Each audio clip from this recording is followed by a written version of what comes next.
Obsolete human ships defeated an entire alien empire. The Terran-Kytherian War had raged for 15 years, transforming from a border skirmish into a galaxy-spanning conflict that consumed entire star systems. What began as a dispute over mining rights in the Proxima Centauri sector had escalated when the Kytherians, a technologically superior species with crystalline exoskeletons and hive-mind tactical coordination, declared humanity an inferior biological anomaly that needed correction. The war's tide had turned decisively against Earth. Kytherian fleets, with their quantum-entangled communication networks and adaptive shield matrices, had systematically dismantled human defensive lines. Their ships moved with eerie synchronization, each vessel acting as a node in a vast computational network that could predict and counter human tactics before they were even fully implemented. By 2387, the human defense force had been pushed back to a handful of core worlds. The once mighty fleets that had carried humanity to the stars now existed as scattered remnants, desperately trying to buy time for civilian evacuations. It was in this context of inevitable defeat that Admiral Helena Torres found herself commanding Task Force Lazarus, a collection of obsolete vessels that should have been decommissioned decades ago. The indomitable Torres flagship shuddered as another Kytherian plasma lance carved through its already compromised armor plating. Around her, the bridge crew worked with the desperate efficiency of people who knew they were fighting a losing battle. The ship's AI, designated Muse, had been installed when Torres was still a lieutenant, an ancient system by current standards, but one she trusted more than the newer, supposedly superior models. "Admiral, the quantum tunnel is destabilizing," Lieutenant Mark "Sparky" Evans called out from his position at the tactical console. His nickname came from his uncanny ability to coax performance from failing systems, often accompanied by literal sparks and the smell of burning circuits. "We've got maybe 30 seconds before it collapses completely." Torres gripped her command chair as another impact sent tremors through the ship's superstructure.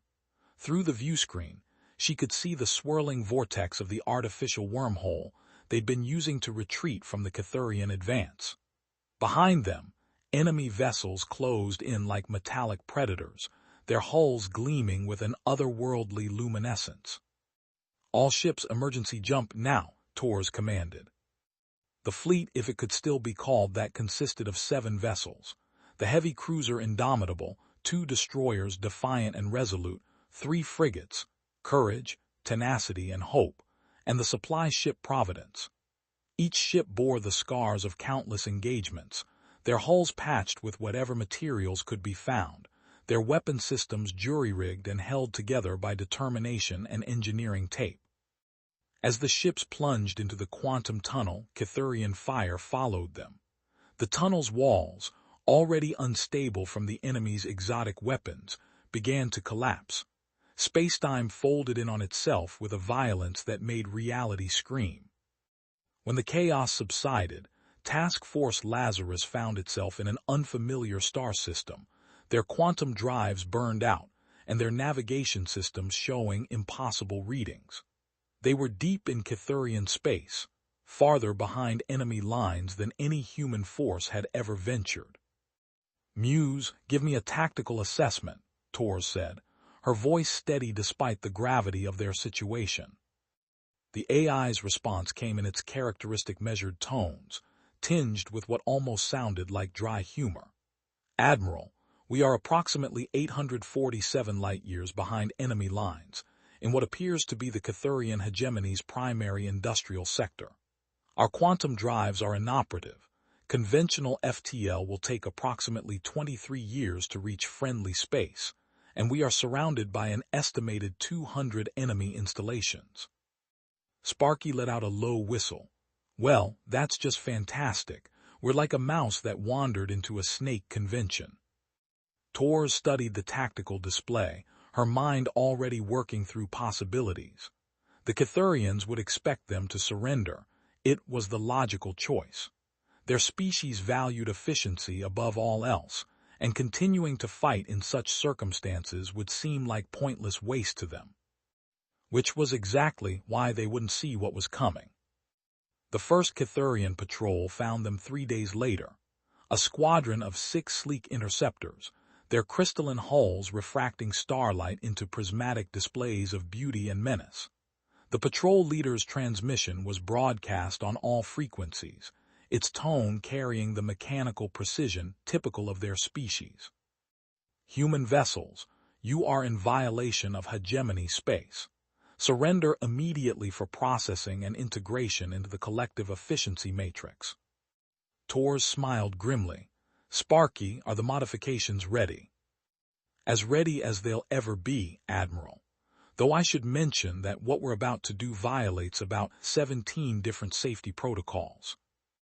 Noted, Muse, initiate protocol anachronism. What happened next would have been impossible with modern human ships. The newer vessels relied on quantum-encrypted communication networks, adaptive AI systems, and predictive tactical algorithms, all of which the Kytherians had learned to counter. But Task Force Lazarus operated on principles that predated the war by decades. The Indomitable suddenly went dark, its energy signature vanishing from Kytherian sensors. This wasn't stealth technology. It was simply the ship shutting down every non-essential system, including the advanced sensors that the enemy had learned to track. The other ships followed suit, becoming invisible not through sophisticated cloaking, but through the simple expedient of becoming indistinguishable from space debris. The Kytherian patrol, confused by the sudden disappearance of their targets, began standard search patterns. They were still following their algorithms when the human ship struck. The attack came from multiple vectors simultaneously, but not in any pattern the Kytherians recognized. Instead of the coordinated, networked assault they expected, each human ship acted independently, using tactics that seemed almost random. The Defiant came in high, firing kinetic rounds, actual metal projectiles that the Kytherian shields weren't calibrated to stop. The Resolute attacked from below, using mining charges as improvised torpedoes. Most shocking of all was the Indomitable's approach.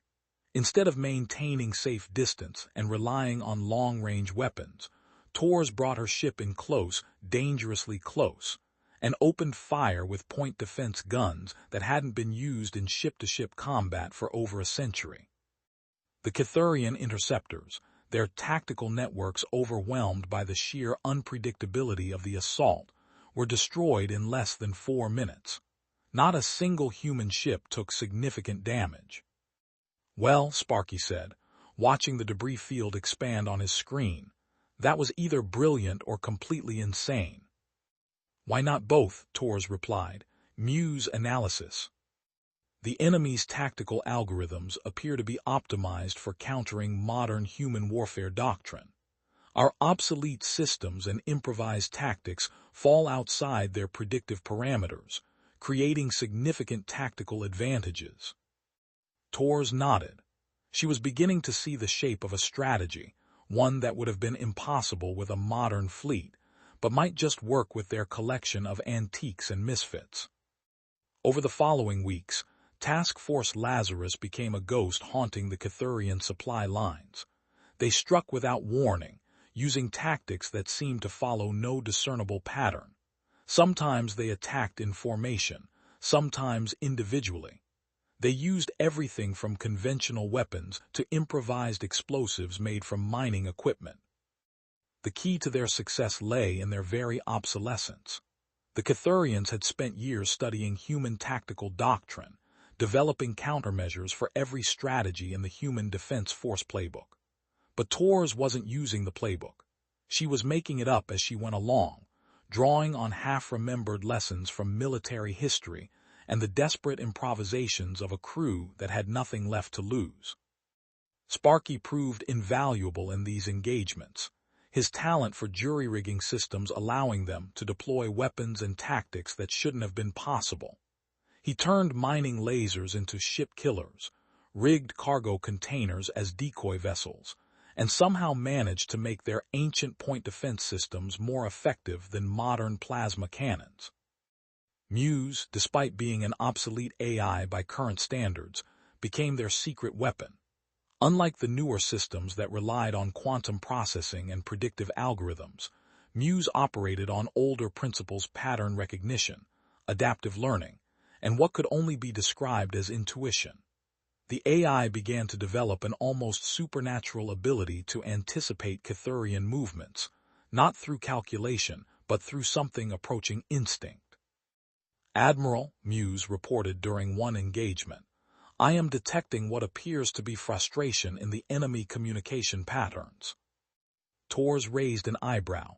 "Frustration? They're a hive mind, Muse, they don't do emotions." Nevertheless, their tactical responses are becoming increasingly erratic. They appear to be improvising. This was unprecedented. The Kytherians were known for their cold efficiency, their ability to adapt and counter any threat through collective intelligence. But Task Force Lazarus was presenting them with something they had never encountered: pure, unpredictable chaos. The human fleet's reputation began to spread through Kytherian space. They called it the Ghost Fleet, a collection of primitive vessels that appeared without warning, struck with impossible effectiveness, and vanished before reinforcements could arrive. Some Kytherian commanders began to report that their tactical networks were developing what could only be described as anxiety subroutines when operating in sectors where the Ghost Fleet had been sighted. The decisive moment came when Task Force Lazarus encountered the Kytherian Third Battle Group, a massive formation of over 40 vessels, including 3 dreadnoughts and a command carrier. It was a force that could have single-handedly conquered most human colonies, and it was bearing down on their position with the clear intent of ending the Ghost Fleet's reign of terror once and for all. "Admiral," Sparky said, his voice tight with tension, "we're looking at odds of roughly 6-1, and that's not counting the fact that their smallest ship outguns our largest." Torres studied the tactical display, her mind racing through possibilities. Conventional wisdom said they should run, try to escape, and continue their hit-and-run campaign elsewhere. But something in the enemy formation caught her attention. "Muse, analyze their approach vector. What do you see?" The AI paused for a moment, an eternity in computer terms. "They are approaching in perfect formation, Admiral. Textbook Kytherian battle doctrine. Each ship positioned for optimal mutual support and fire coordination." "Exactly. They're fighting the war they know how to fight. Sparky, how much mining explosive do we have left?"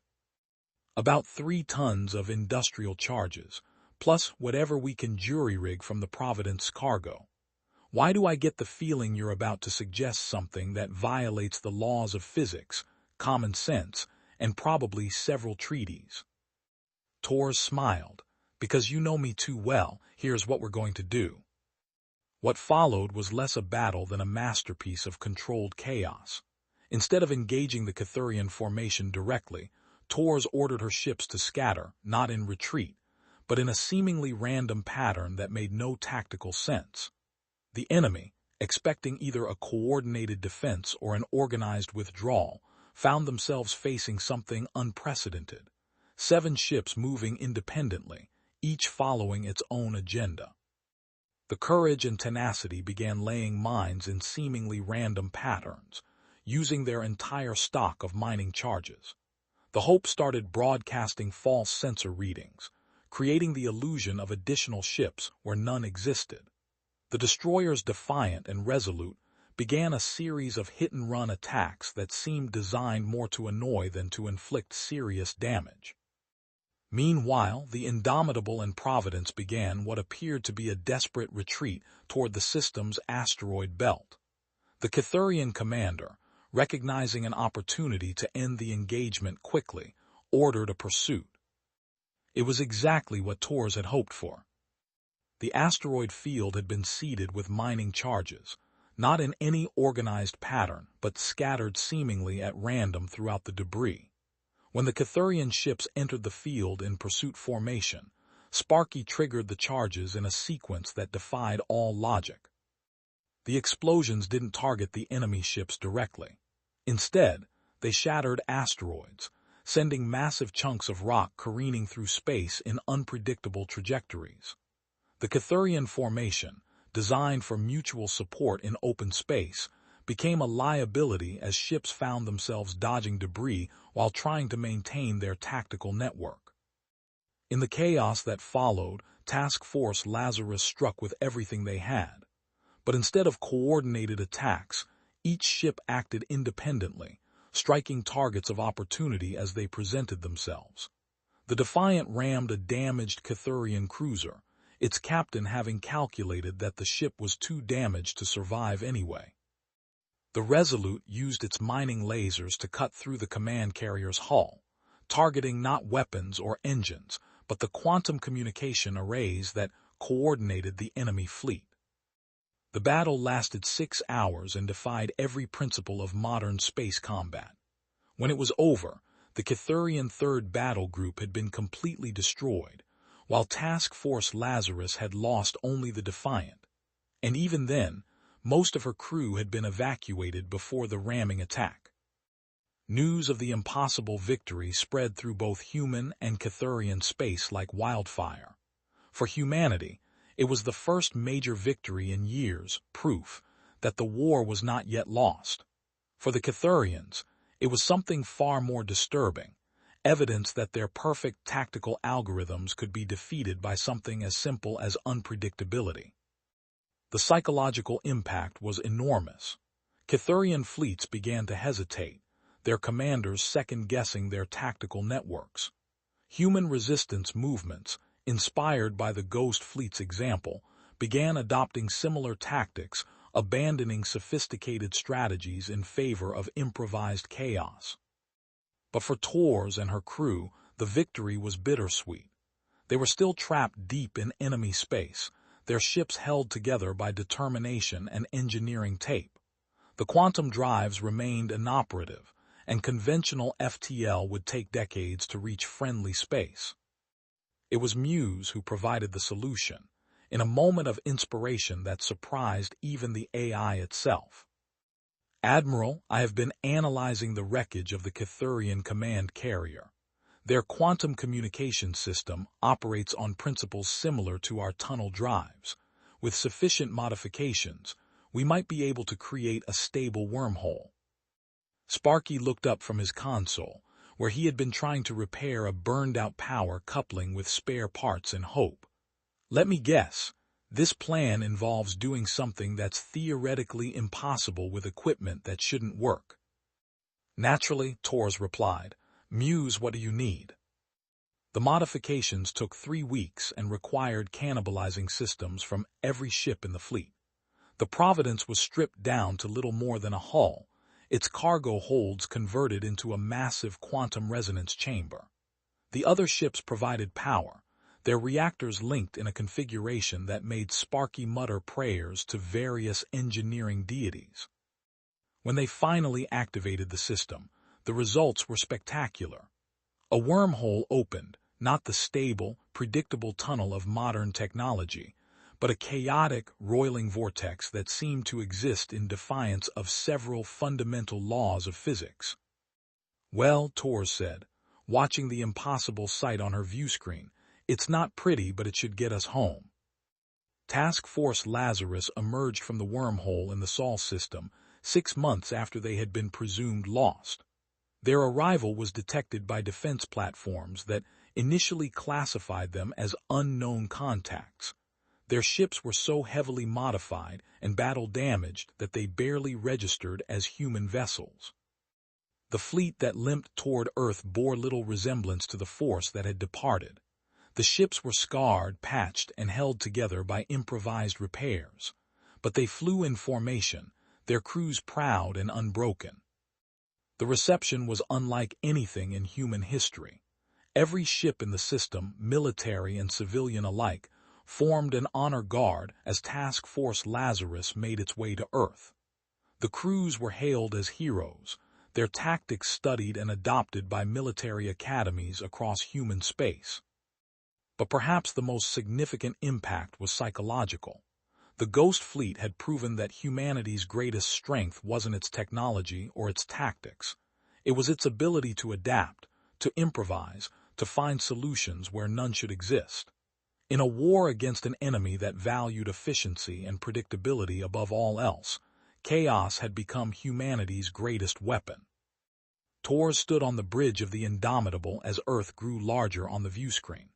Beside her, Sparky was already planning modifications to the ship's systems, while Muse processed the flood of communication requests from military commanders eager to learn their secrets. "Admiral," Muse said, "I have been analyzing our mission parameters. By all logical calculations, we should not have survived." Torres smiled. "That's the thing about humans, Muse. We specialize in doing things that shouldn't be possible." As Task Force Lazarus entered Earth orbit, the war was far from over, but something fundamental had changed. The Kytherians, for all their technological superiority, had learned to fear the unpredictable chaos of human ingenuity. And in the depths of space, other obsolete fleets began to adopt the tactics of the Ghost Fleet, turning the galaxy into a battlefield where the impossible happened on a daily basis. The age of predictable warfare was over. The age of beautiful chaos had begun. Thank you for listening.